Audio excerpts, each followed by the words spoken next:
MMA Boxing Talk here, coming at you with another video. A little late to the party, but I do want to put a little video out talking about Jon Jones once again. Anytime that guy gets into trouble, he's always behind the wheel. Everyone, that was saying that, everyone that's been saying it for the past year or two, that Jon Jones, or not even, I guess, I don't know, since the accident there, I guess he got into. But ever since then, everyone's been saying, Jon Jones, put aside 40K every year, put aside 40 grand and buy yourself a fucking driver so he can drive you around and you don't have to fucking worry about getting in shit for being behind the wheel. Because that's the only time he gets into shit, other than when he did cocaine in Brazil or whenever else. But he got caught. When he was in his system, it was because he was doing it in Brazil. Because cocaine's legal in Brazil. You can have a certain amount on you legally in Brazil. And he was there a month out before he kicked Daniel Cormier's ass. But this time he's just revving his engine before the fight, This time he's on the straight and narrow path, sober for 6 months, according to Jon Jones. Anyway, I'm excited for this fight. Another reason why I'm putting on this video is because the fight is gonna happen. Nothing's gonna come from the recent 5 tickets Jon Jones got for revving his engine to a couple fans that I've read fucking light. Some power trip, some fucking despicable pig. I'm sorry. I hate to give cops a bad name, but this guy in particular is the certain type of cops that give cops a bad name. What a fucking prick this guy was, But I won't get into that. If you haven't heard already, look into it. But I don't need to. I don't need to go into it anymore. I've already talked enough about it. But what this video is about, Jon Jones had his hearing today, and he's gonna get off the hook. Slap on the wrist. He has to do anger management course. He's got to do. He's not gonna have a curfew, which is good for him, I guess. Maybe he should have a fucking curfew, but it doesn't matter. And he needs to. Okay, so he's gonna doesn't have to have a curfew. He needs to be accompanied with someone in a vehicle now, apparently, or he needs permission. I think it's just he needs permission to drive.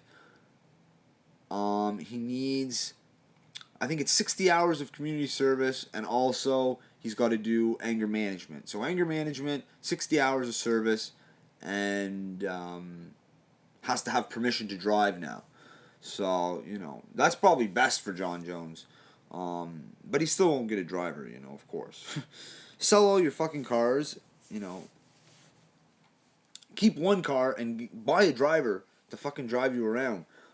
It's ridiculous, He's obviously not a bright guy. He's a moron. As much as, he's a phenomenal fighter, pound for pound number one. He is the best ever. I don't care, if people disagree. That's my opinion. And, I'd love to debate because his resume is absolutely phenomenal. And there's many, many things you can factor in. The fact that this guy wasn't actually training like a professional athlete for all these years. And, he started MMA. 3 years later, he was the UFC champ of the toughest division the UFC's ever seen. Not to mention, he's the youngest champ the UFC's ever seen. And all this, not training like a pro athlete. Come on. Come on. What are we going to see in 3 weeks? It's going to be scary. I can't remember who the heck it was. Guy going to town, saying that, Cormier's going to win. He's going to do this and that. And, he's really convinced Cormier's going to beat him. He's like, how do you see Jon Jones winning it? Well, look what I just told you, and then go look at the first fight. So, but this is huge, the fight is going to happen. It's going to take place. April 23rd, UFC 197. Buy it on pay-per-view if you want to see the number one pound-for-pound fighter in the octagon. And he's taking on, no joke, Daniel Cormier is no joke. I've said it once. I'll say it a million times. Without Jon Jones, Daniel Cormier is the king at 205, He beat Rumble. He beat Gustafsson. It's a 4-man division in that division. It really is. You got Jones, Cormier, Gustafsson, Rumble. Cormier's beat 2 of them. He's got a chance to, avenge that loss. but it's just not going to happen, you know? It just won't.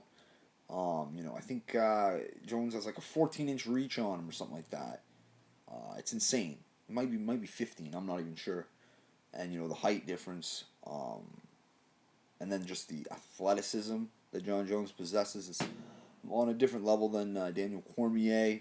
Um, so you know it's going to be worse than the second time. I'm looking for a stoppage. Um, Not really sure what round. I guess I'll pick one whenever I make a prediction video, even though this is kind of like a prediction video. But I'll do a breakdown prediction video, you know, closer to the fight, of course. But anyway, just wanted to put that out there. Jon Jones is going to be fighting, just going to get a slap on the wrist. What else is new? But, yeah. If you'd like the video, subscribe. MMA Boxing Talk. Peace.